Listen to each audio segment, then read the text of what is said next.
Hey guys, it's your boy Moon here again, and today I am reviewing the brand new vehicle that they just added to Jailbreak, I don't know, literally 3-4 hours ago, called the Challenger. Now this is a vehicle, it's supposed to replace the Mustang, I think. It looks like a very nice car. I don't remember, okay, despawned.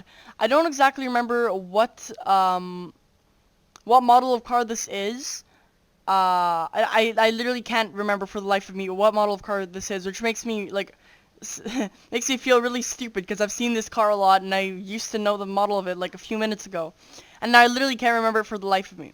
Because, before I start this review, I just want to say, thank you guys for all the support lately. Please, go down below, smash like, subscribe, click the bell icon so you guys get notified whenever I upload a video. Also, join my Discord server so you guys can be in events when I do live stream.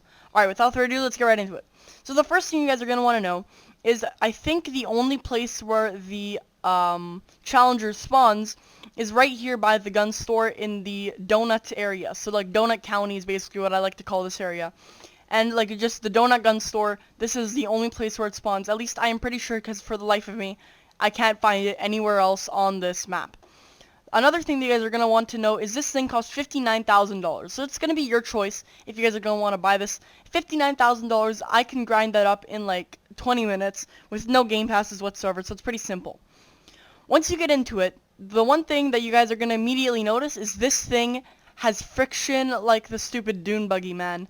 This thing has barely any friction. Now, look, if I turn, this thing has very little friction. Now, it does have more friction than the dune buggy over there. As you guys probably know, the dune buggy has just no friction, and it drifts everywhere all the time.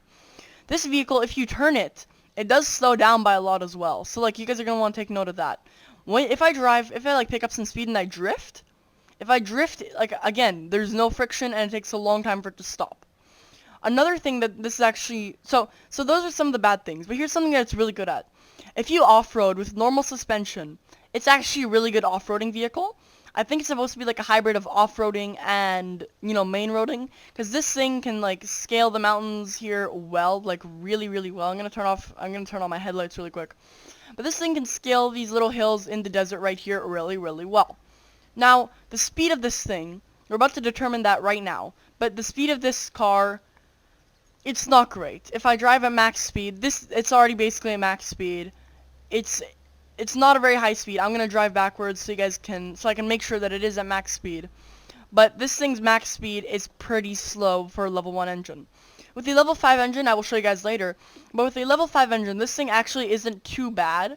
But then again, if you're gonna buy a level 5 engine and this car, then at that point just buy a Lamborghini, because it has better friction, better brakes, better top speed and everything, and then just buy a level 5 engine for that.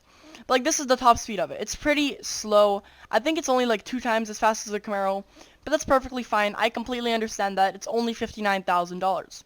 Now again, with this car, there is a first-person view. So if you zoom in all the way, you can see the first-person view, or if you press C, you can see the first-person view.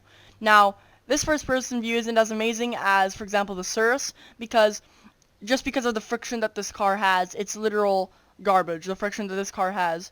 So it's not as fun to drive around in first person as it is in the Cirrus. Now let's head on over to the garage, because I'm too broke and I don't have the mobile garage. Let's head on over to the garage and put a level 5 engine on this bad boy. Also, something I just realized, literally right now, this thing can actually back up pretty well. So I think this thing actually can back up faster than the level 1 Roadster, which is actually pretty insane if I do say so myself. Alright, let's go in the garage right over here. Slap my level 5 engine on this thing with neon. Just gotta quickly get out.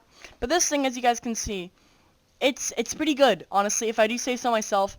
This thing with the level 5 engine is pretty good. It does look kind of slick as well, though, with the level 5 engine. But this thing does look really, really nice with the level 5 engine. Neon. But also, with the level 5 engine, this thing is pretty fast. Now, keep in mind, I do have high suspension, high brakes, and everything. I have all the best things that you can get for the vehicle. So, that might be why it's better. Who knows? I don't really know. All I know is this thing at a level 5 engine is pretty good. I have to admit, level 5 engine, this thing is pretty good, other than the fact that it still has garbage friction. What I think Asimo should add, or Bad CC, or Badamo, What I think they should add is I think they should add different tires that you can buy, so you can have tires with more friction, less friction. That would completely eliminate everyone hating the dune buggy as well, because then you could actually have enough friction.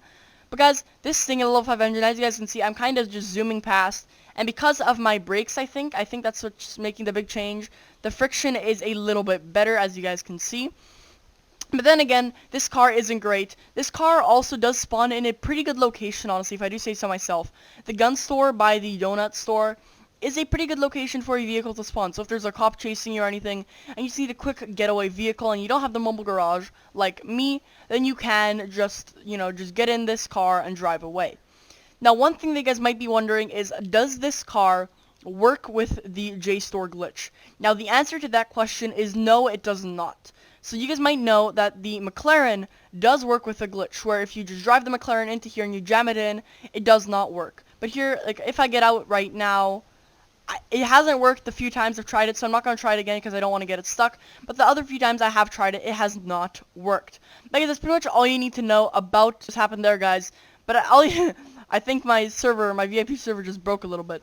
Guys, that's pretty much everything you need to know about the brand new Challenger car in Jailbreak. I hope you guys did enjoy. If this was helpful, please don't forget to go down below, smash like, subscribe, and hit the bell icon, because it really helps support me in every way, shape, and form. So once again, hope you guys enjoyed. If you did, subscribe, bell icon, like, and I'll see you guys in the next one.